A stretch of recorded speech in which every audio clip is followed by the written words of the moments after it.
Kamusta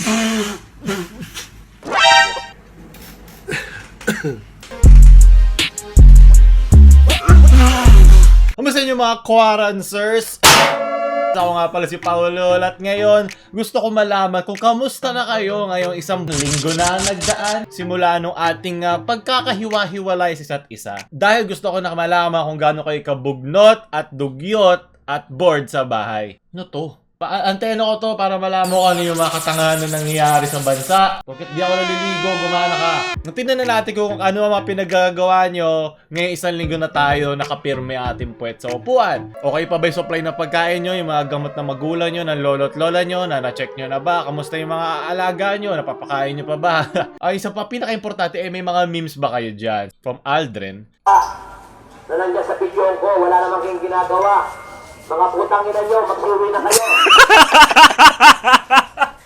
Diba? Alam ko malakas ang stress ngayon ng isa't isa, lalo lang kayo hindi tayo makalabas ng bahay, yung mga yung ibang tao hindi makapagtrabaho, nagugutom. Diba? Kaysa magmurahan tayo isa't isa, tayo ay magtulungan. Sunod, maraming salamat. Nababaliw na tayo from Ivy. Anak ng I just found out through corned beef roast. Totoo ba to? Hindi ba to edited? COVID-19 Nagagalak si Tito Willie mo ngayon. Magaling. Pero apelido din yung lagi ginagamit sa mga ganito sample. Ako naniniwala. Sana naman dito totoo, di ba? Parang awa nyo na. Kapapanganak mo pa lang, gusto mo na agad mamatay. Nice. Sunod. Aaron, gusto ko Hindi! Labanan nyo yan. Labanan nyo yan mga cancer. Hindi. Ayaw mo, okay? Marami kang pwedeng gawin sa bahay na hindi mo kailangan gawin yon. Kaya mo yan. Nagtitiwala ako sa ikaw ang pag-asa ng kabataan ng bayan. Nagalo-alo na. Kaya mo yan. Labanan mo ang mga demonyo na ipagpatuloy mo ang pagtitikol na lang sa pag-TikTok. Sunod. Yeah. Sobrang bored ko. Ginawa ko ng pet yung takbo ng takbo sa bahay. Hindi pa patay na yan. Sunod. From Dizzy Kadan. 1, 2, 3.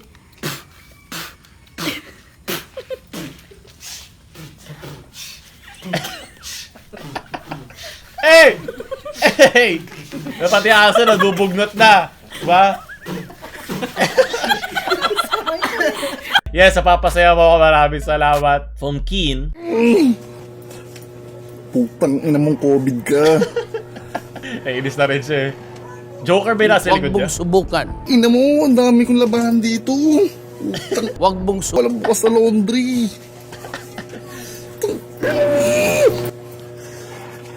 Hindi ko lang nagagawin mo. Kaya nag-video ka na lang. Wala akong masakit na puntang trabaho. Ina, God. Yung gusto niya sumigaw pero pila kami mga tao sa paligid niya. Si Jesus ba yung nasa ibabaw ni Joker? Idol! All I have are sad thoughts. Ina nyo mga ching... Huwag mong subukan. Oy! Papamilya tayo dyan. Di mo pwede sabihin yan. Walang may gusto nito. Relax ka lang. Walang lahi ang may gusto nito.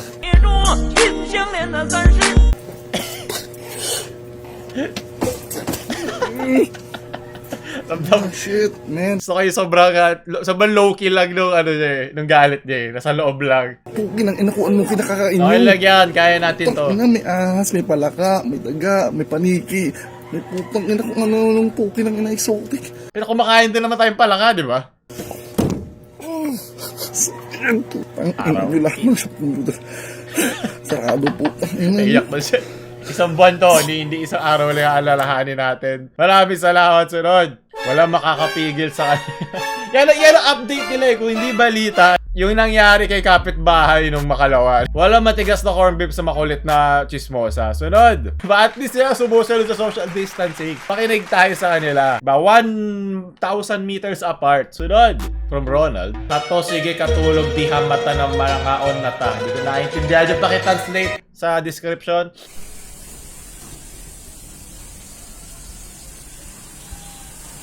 Sige lang mo katulog ya, ha? Sige lang mo katulog, ha? Umata na mo. Ito yung mga aunat, ha? Nananahimik sila at nananaba. Sinabi nga daw magpahinga lang eh. Sino mag-quarantine? From the run and gun shooter. Oh! Ayaw pag gusto mag-film ng mga tao eh. Yung hindi kasali na walang ginagawa. Transition.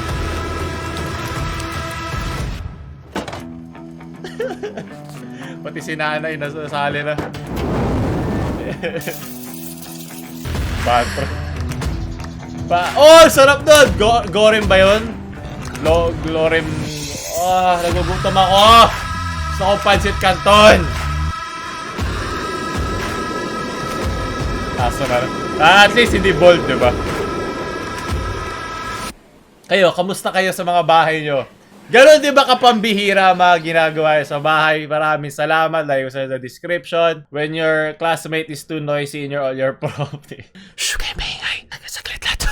Saglit na to mga bata. Sunod, kailangan ko takpan niya leche. Sunod, mukhang wala akong F kakainin tomorrow. Yan di ba? Yung mga hindi makakapagtrabaho sa labas. Ito ang kanilang sugal sa buhay. Kailangan ko yung gorem. Nasa yung gorem dito hindi kasali. Sino man nanalo? Pusoy dos ba to? 7, 8, 9, 10 jack. Hindi to ganun kaganda pero meron siya isang dos na mataas. Ako, GG kayo dyan. Ito, di ko makita. Sunod, maraming salamat from Francis. Kung meron man, maliit, na pwede tayong tignan positive dito para sa mga hindi naghihirap dyan, lumalabas dito yung mga mayor na talaga may silbi. Hindi naman nawawala lang pa may sakuna. Diba? Tandaan nyo, yung binayad nila sa inyo na 500, yung binili nila yung boto nyo, yun yung gagamitin mo ngayong pambili ng mga kailangan nyo. Kaya hindi na talaga sila mapapakita sa inyo. Binayaran na nga kayo para to, investment to, na ito yung gagastusin nyo ngayon dahil wala na, hindi nyo na ako makikita. Palakpakan natin mga mayor na may mga silbi dyan, may mga na above and beyond yung ginagawa sa kanilang trabaho. Pero tandaan nyo, wag nyo silang i-worship. At gaano pa kaganda kanilang ginagawa dahil sobrang desensitized, sobrang mababa na yung standards natin sa isang leader ngayong panahon sa mga politiko nating walang silbi. Feeling natin, may ginawang kasama lang sa job requirement nila na bare minimum, yung talagang pinakasakto lang para sa posisyon na kanilang in-applyan at napalanunan,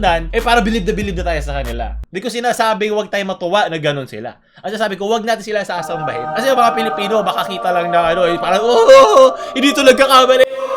Ganong klase pag-iisip ang nagpunta sa atin sa ganitong klase agad ng mga politiko o ng mga taong dapat nating inaasahan. Ngayon, ginagawa nila yung mga pangako na to at nagagawa nila. Okay, kasi yun yung pinangako nila. Hindi yung lagpas sa requirements sa kailangan nilang sundin. Parang kunyari, pumunta ka sa isang opisina, job requirement mo, gumawa ng email o mag-send ng email. 2 dekada nakikita ng superior na hindi nagsasend ng email ng kanyang empleyado. Kaya may pumasok na empleyado na ginawa bigla email pagkatapos ng 2 dekada, ginagawa niya yung job requirement niya. Hindi niya yayakapin niya, hindi niya sasambahin niya. Kasi yun naman talaga ang in-applyan niyang trabaho. Ang maglingkod sa kanyang mga nakahawakan. Hindi hawak ganun ha. Hindi hawak ka social distance. Sa kanyang nasasakupan. Hindi bawat na tayo, sumusunod tayo din sa DOH at sa gobyerno. Kung may mga mayor kayo dyan na walang silbi, paki-comment nga below. Balay nyo, diba? Total wala silang ginagawa ngayon. Baka nanonood silang YouTube. Baka nakasubscribe sila dito. Probably merong nasaktan sa kanila or merong nagalit kasi ayaw nila na yung kanilang mayor sinisira. Makikita nila yung pangalan. Ay, kailangan ko nga pala magtrabaho. Sinong mayor nyo ang may silbi ngayon? At ano ang kanya nagawa? Comment nyo below, dali. Gusto ko makita. Kamusta kayo dyan? Welcome to my gaming live stream. Di ba may webcam pa siya? Wala mga hindi makalabas ng bahay. Malalo tayo mag-gaming live stream. Pag ito nag 10k likes, magla-live stream ako, promise. Nasaan yung donation? Kailangan ko may lumabas sa donation dyan. 50 pesos, gagawa ko ng yung ginaganon, di ba? Bawal hulog baboy, marunong ako niyan. Kilaro ko rin yan. Pero di ba yung lalahatin mo? May ganon. 5 minuto niya to ginawa. Sunod, maraming salamat. Diba, ganoon na tayo ka-board yan. 1 linggo pa lang yan. May 3 linggo pa tayo. Kailangan natin ito gawin. Kaya natin ito mga Pilipino. Sunod, from Zyron. Ito, 3 araw nung inedit nila.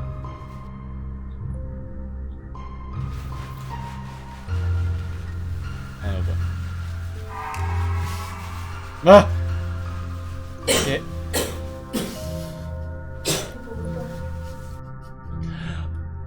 Wow! Pwede ka palang matawa kahit walang Curb Your Enthusiasm na meme. Posible pala yun! Probably merong Palakpakan natin to at 2 palakpak dito isa kang tunay na editor. Maraming salamat. Ito drone shot ko kinang ina. From Mastave.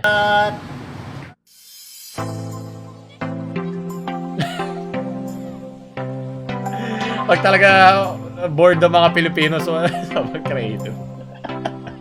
Bad trip. Hey! Ito may stability! Saan ka makakita yan? Zoom out pa! Kaya pala drone mo yan hanggang pagtaas.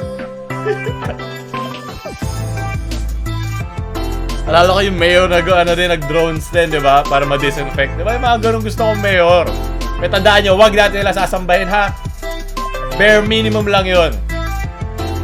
Mas mataas pa dapat ang pagmamahal sa mga Pilipino. Huwag niyong babaan ang standards nyo. Bakit hindi gumagalaw yung mga kotse sa drone na to ha? Oo, nakikinig, bahagin. Maraming salamat, Mastap. Pagtapos ng kalokohan, ang galing natin. From Fernando. On the next episode of The Walking Dead. Matutuwa na sana ako. Nalala ko na naman to. Kasi pwede sila ma-walking dead dyan pag hindi nila nakuha yung kailangan nila. Ayaw natin to. Sunod. From Skrts.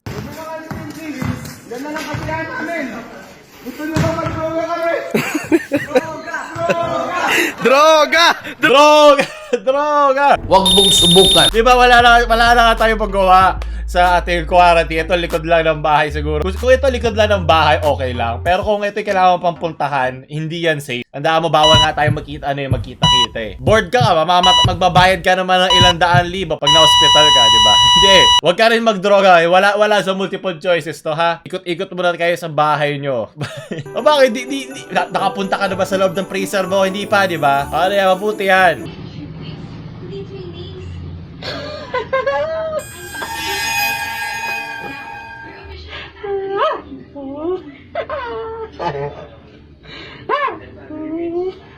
Ito na nagagawa ng isang linggo. Bakit ang sukot niya? Ba't yung iba nagagawa naman ito na maayos? Buti na blur. Okay, bagalan mo lang internet. Okay lang ma-blur sa akin to. Kailangan ko ba ito tapusin? Okay, pare-pare tayo magdudusa. Parang quarantine lang.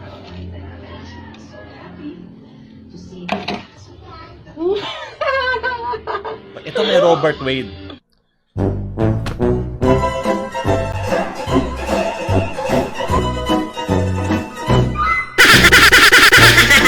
Okay na, tigil na natin. Ayoko na makakita pa ng isa niyan. Pagkatapos ba ng isang buwan ito, meron pa rin ito?